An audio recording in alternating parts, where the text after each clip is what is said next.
Hello everyone, তো আজকে আমি কিছু কচু পাতা এনেছি বাজার থেকে। তো এগুলোকে আমি ভালো করে ধুয়ে মুছে পরিষ্কার করে এগুলোকে আমি বয়েল করে করতে দিয়েছি প্রেসার কুকারে।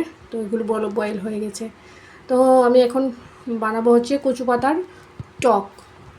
তো আমি এখানে দিয়ে দিলাম এগুলো হচ্ছে তেঁতুল, পুরনো তেঁতুল হলে টক খেতে খুব ভালো লাগে।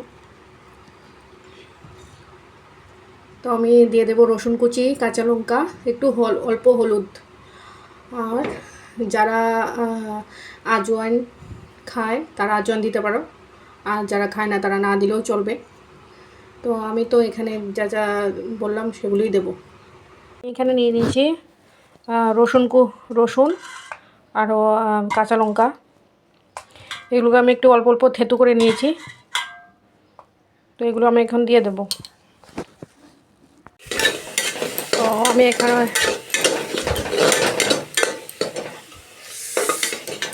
হয়ে আসছে কচু পাতার টকটা। এই যে আমার টকটা রেডি হয়ে গেল।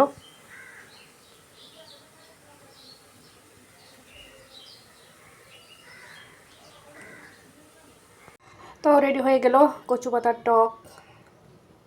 তো এটা হচ্ছে গ্রাম বাংলার একটা অতি প্রাচীন একটা রেসিপি।